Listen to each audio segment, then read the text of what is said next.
Welcome to Mental Makeover Radio, your go-to destination for meaningful conversations about mental health. I'm your host and your trusted therapist bestie, Cecilia Manella. Join us as we explore the complexities and messiness of human experience by addressing your questions and concerns. I'm here to provide a straightforward and practical therapy advice. So grab your favorite beverage, whether it's tea, coffee, or whatever tickles your taste buds, and get ready to embark on a mental makeover.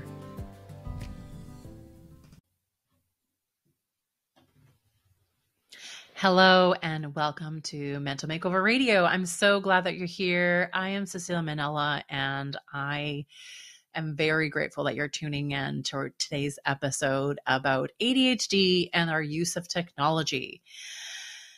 So we're just going to dive in with Alexandra's question. And thank you, Alexandra, for sharing your question with us. So her question is, technology and ADHD. My son has been diagnosed with ADHD over the summer. He's depressed and has difficulty socially and emotionally. Would removing technology improve as additional resource for his mental health? And to add to that, she says, my husband's very much into technology and I'm against using it without strong guidelines. I think for entertainment and work and learning tools, it's okay, but do we need to set some limits? First off, Alexandra, you're not alone. I'd guess that all parents struggle with how to manage the use of technology and screen time. We are currently bombarded with different uses of technology, and we can't get through a single day without using some form of it. You just can't get rid of it. I mean, if you think about every single day of your life, we're constantly on technology. So we have to find ways to manage it and really figure out how it influences our lives and setting boundaries around it. Secondly, what I want to say, Alexandra, was so much empathy and compassion that when two parents disagree on parenting approaches, it can create a lot of conflict and discontent in the marriage, but also in the parenting relationship. And as a byproduct, it also sends mixed messages to children and they learn to play one parent off another. And this is how they get their needs met. And this is kind of an important part of their brain development. So know that kids are supposed to do that. They're supposed to be finding the loopholes. They're supposed to play one parent off the other just because they're trying to get their needs met. This is what their brain actually does. So we're going to divide this episode into learning a little bit more about ADHD, talking about technology and screen time, and then I'm going to share 5 tips or things that you can implement to move away from using so much technology and setting some boundaries and limits on it in a more gentle, slower way of implementing things instead of it feeling very drastic. So let's talk a bit about ADHD, just so we're all on the same page. Now, ADHD is a very large topic and it's a very specific specialization. So I'm going to give you just a very brief understanding of ADHD so we know what we're talking about. So what is ADHD? Research has shown that children with ADHD really impacts their prefrontal cortex. And what that means is that what they've found in children with ADHD is that the prefrontal cortex matures just a little bit slower than typical developing children. So it's just a distinguishing difference between the development of the brain. It doesn't mean they don't catch up. Eventually they do catch up. It's just that their brain functions just a little bit different. So what is the prefrontal cortex, which is really important to know? So what the prefrontal cortex is it's kind of the powerhouse of our brain, and it regulates our thoughts, our actions, and emotions. And it does this through extensive connections with other parts of the brain.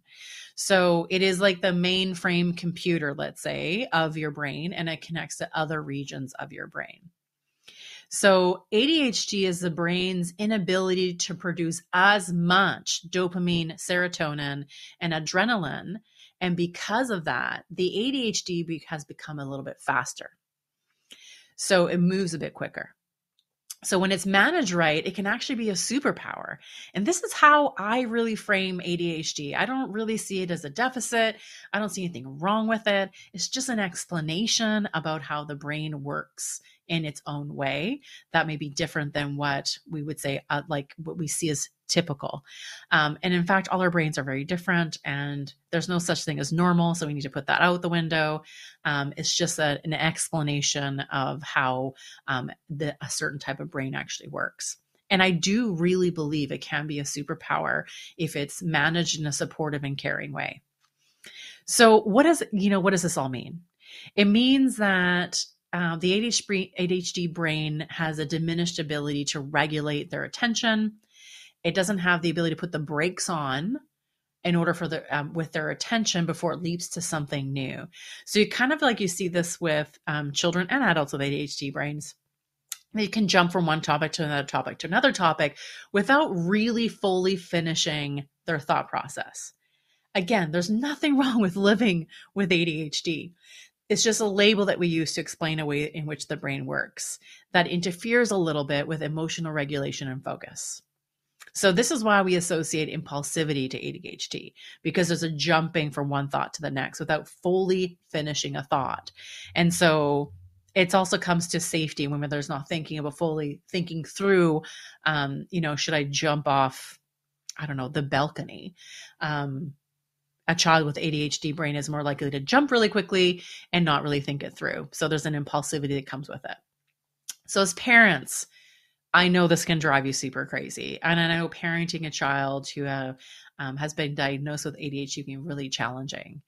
But I want you to know that although it's hard to parent and can be really, really challenging at times, it can be a superpower in their adulthood because they have the ability to hold multiple thoughts at the same time. They can process information really quickly, and they tend to deep dive into topics that are really interesting to them. Okay, so that's the key. They dive into topics that are interesting to them, not to everybody else. So this is a challenge at school. If there's a subject that they're not really interested in, they'll just check out and find something else that deep dive into that's much more interesting. So it's all about what's captivating to the brain, what captivates them so much that they can actually focus on one thing. Now let's talk a little bit about technology. So when it comes to kids and we're talking about technology, we're most likely talking about video games and social media, right? When we're talking about screen time, we're not typically talking about a lot of TV anymore. We're talking about YouTube, Instagram, TikTok, or we're talking about video games. The biggest mistake we make is thinking that video games and social media do not have any repercussions on our mental health and well-being. And I think we think this way because, I really genuinely believe that the people who originally created these social media apps or video games or Instagram, I really don't think they meant to create harm. I think that they had some intentions of creating something cool and something fun and something engaging and also make money on the side. But I don't really think that they meant to create something that was really harmful for our mental health or our functioning. But it's evolved in that manner. It's evolved to a place where it actually is really harmful. And there's so much research that speaks to the impact of social media, especially on people under 19, and how harmful it actually is. So I want you to think about it this way. What is the goal of technology? So if you think about the way that your child's using technology, whether it's TikTok or if it's a video game or whatever it is, I want you to what is the goal behind it? Now, you want to go to a place of thinking that it's about entertainment, but it isn't. The goal really is to keep you on it. And how do they keep you on it? They keep you on it by making it very engaging, very exciting. And in a way, they're hacking your brain to keep seeking more and more of it, because this is how they build their multi-billion-dollar empire, is they sell you to companies. And in order to sell your attention, they need to keep your attention. Okay? I really want you to see technology, social media in this way, is that they are selling your attention and they need to keep your attention. So how does this work in your brain? Well, what they do is they gamify it to keep your attention. It's all very flashy. It's bright. It's really interesting. And so our brain loves it like it loves candy. It's just eating it up. So if you think about what you're using, if I think about my Instagram and the way that it keeps me on it, it's a mixture between images and reels and videos and funny cat things or funny dog things, and then an ad for this and an ad for that. And it's all mixed up in a different way that I really don't know what's coming next as I scroll through it. And now most of them work this way. It's very much, ooh, what's the next thing that's coming? So the brain really loves that kind of stuff. It's keeps us very entertained. It's like candy. So surprise, surprise, it impacts your prefrontal cortex the most. The part of your brain that's responsible for serotonin, dopamine, and adrenaline, by giving the illusion that you should be getting a hit of feel-good endorphins. And that's what serotonin and dopamine are. They're feel-good endorphins. But when we don't get that hit of that feel-good stuff, and instead we're getting more cortisol and sometimes adrenaline, which are the stress endorphins, which we actually need in our life, by the way. So it's not about getting rid of those. It's just that we're getting more of them when we're on social media. Then our brain gets a little confused. And it kind of tells you to stay on longer and longer, waiting for the hit of the good stuff that never comes. And all you're getting is a little bit more stress hormones. So can you see how this is really gamified, right? So then you're depleted of these endorphins, of the serotonin and dopamine, then you're depleted. Your tank is empty, and your tank is more full of cortisol and stress hormones. And so it leaves you feeling kind of low, a little bit depressed, and maybe possibly a little anxious, really self-critical, maybe insecure because you've been spending time comparing yourself to other people. The main issue and how this works is because they've hacked our brain, because humans need connection. Okay. We are built for connection. We're built to be in community and to connect with other humans. We are social creatures. There's no way out of that. And we are designed to be in connection. We thrive in connection, and we do not thrive in disconnection or isolation. So technology gives us the illusion of connection without the endorphins that come with connection. Okay. So if it's false, it's a false connection that leaves us feeling very dissatisfied and often very disconnected. So what does this all mean? It all leads to feelings of depression, anxiety, insecurity. This is a really big one. It leaves us feeling really insecure about not knowing how to create genuine social connections. And that impacts our social health and in turn, our mental health. So can you see that it's no wonder that the ADHD brain is severely impacted by technology? And in fact, it hacks the ability to stay very entertained and to stay in one place. So the ADHD brain is not very motivated to do something else when there's so much flashy entertainment on a screen. It just pulls that ADHD brain more towards it and really messes up with all the endorphins that we need for better emotional regulation. So children need to learn how to emotionally regulate. We do that through experiences with other humans. We do not learn how to emotionally regulate on a screen. It's just impossible. We do that through connection of other people. So the more that technology takes over your child's time and attention, the less they're able to emotionally regulate. And with ADHD, emotional regulation is really difficult because it is moving very quickly. So we experience a lot of anger or frustration outbursts or lack of attention. And so technology just fuel to the fire in an ADHD brain. So technology does not improve mental health wellness. It improves our access to information, entertainment, job and school opportunities, sometimes communication, but it does not improve our mental health. In fact, it can be really detrimental to our mental health wellness. So less technology is better, and having boundaries around what your children are using and how long they're on it really, really matters. So I've got 5 things that you can do. So these are for Alexandra, but anybody else who's also looking for some boundaries with their kids and even with yourself, I want you to really think about these 5 things. The first thing you want to do is take an assessment of what technology is being used and how it's being used. How much time is spent on it? Is it scrolling? Is it chatting with other people? Is it games? Is it social media? What is it? What is the use that your child is using? How much of it are they using? Before creating any kind of boundaries, okay, before you implement any kind of limits, you need to know and understand what your child is using and for what purpose, because this will help you with boundaries and setting limits. What does your child get out of the technology they're using, and what need is being met? So part of this is really understanding what is actually happening. I know that we often as parents will sit back and just say, it's just too much. You're just on it too much. But we need to understand what they're getting out of it, what needs are being met, how they're using it, and why they're using it. The second thing you want to think about is starting off really slow with limits and boundaries. Okay. The last thing you want to do is, get to the point where you're super frustrated and right out of the hop, I'm taking everything away and you're going to zero use.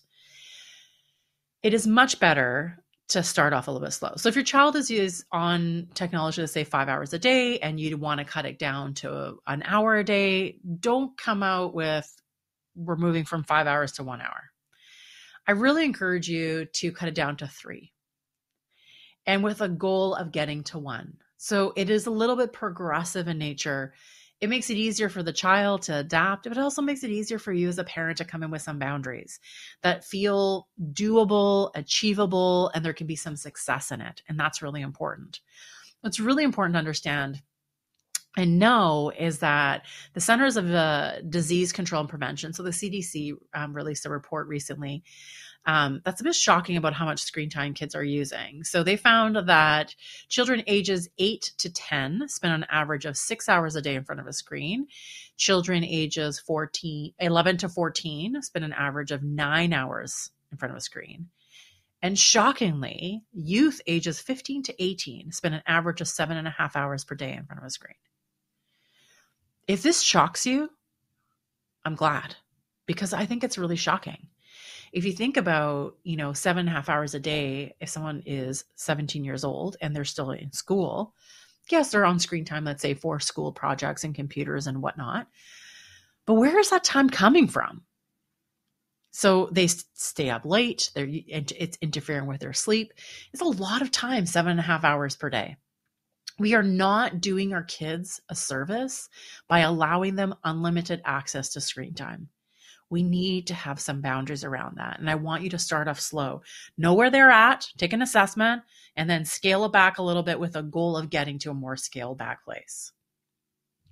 3, my third tip to you, and this is, I'm calling you out, taking inventory of your own screen time. You cannot be asking your kids to limit their time on whatever they're using when you are not limiting your own screen time and your own use of technology.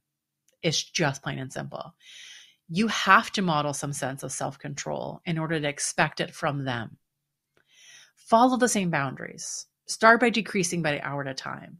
Talk to your children or your child about it, about how you are also moving towards this goal, and it's something you can kind of work on together.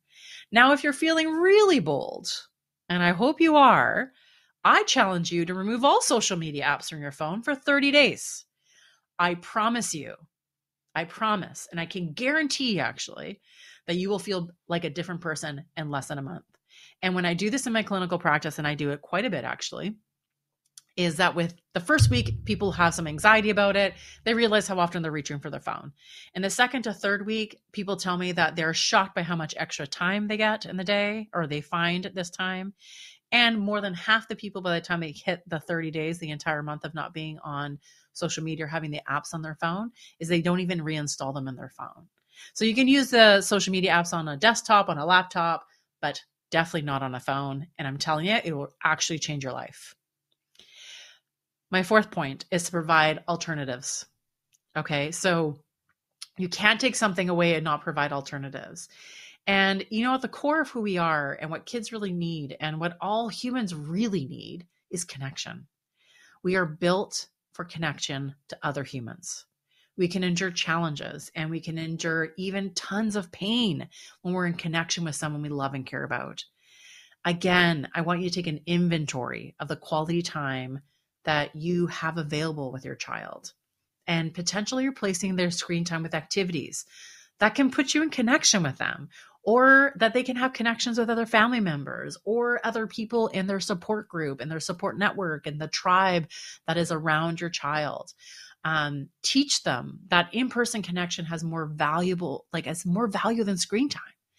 So we can't just tell them, we have to show them. And the showing is the teaching them that we need to provide other alternatives. We can't take something away without providing another alternative to them. So think about what you can integrate or give as suggestions of what they can do to replace their time that they're on a screen time. And it hopefully is about being connected with other adults. And know that, they may have some anxiety to begin with, and they may have some rebel against you in some way, or they may have excuses of why they don't want to do the thing. That's okay. That's really normal. And that's just part of what kids do. But know that you need to provide some alternatives for connection, and eventually they'll get on the same page as you. And the fifth thing, which kind of leads to that, what I just said, is managing your expectations. Do not expect your child to be happy or excited about the limits that you're putting in place. They just won't be. Expect them to rebel and to push back and to maybe have a tantrum or 2 or 5 or 10, because that's what they're supposed to do, right? Their brain is developing. They're trying to find the loopholes of getting everything they want, whichever way. And that part of that is pushing back and rebelling a little bit. They don't have to be happy about it, okay? They don't have to be happy about your boundaries, but they will learn to respect your leadership as a parent. Remember that parenting is about leadership and making hard decisions, because you have a fully developed brain and they don't yet. You don't need their consent and you don't need them to agree with you, but they will come to a place of respecting your limits. Educate them on the impact of technology on their brains. Empower them to understand the reasons behind your boundaries. You're not asking for permission for your boundaries, but you're explaining the reasons for them. So bring them closer to you in that way, into your sphere of how you're thinking about things, so that they can get on the same page with you. They don't always have to like it, but they can be on the same page with you. So Alexandra, thank you so much for your question. It's a really, really good question. And of course, your son will absolutely benefit from boundaries around his use of technology. And you can start slowly and see how it goes. Parenting, so much of parenting is trial and error, about learning along the way. And if there was one guidebook for parenting, that person would be a multi-cajillionaire, but there isn't. There's no such thing as perfection as a parent. Allow yourself the ability to try something and adjust it along the way. Trust your instincts on this one and stand behind your boundaries. Now, a way to get your spouse on board a little bit is to have go through these questions, these 5 points, and do an assessment and look at alternatives and see what he's comfortable with and you're comfortable with around how much time your son gets on screen time, and come somewhere in the middle. Just meet in the middle somewhere as a starting point, and just seeing how it goes. Doing an inventory of your own screen time and how much you're using it. Hopefully your husband comes on board with limiting his screen time as well and creating some space for connection. It's not that all technology is bad, because we live in a world that we need technology. It's the way that we're connecting right now is through technology.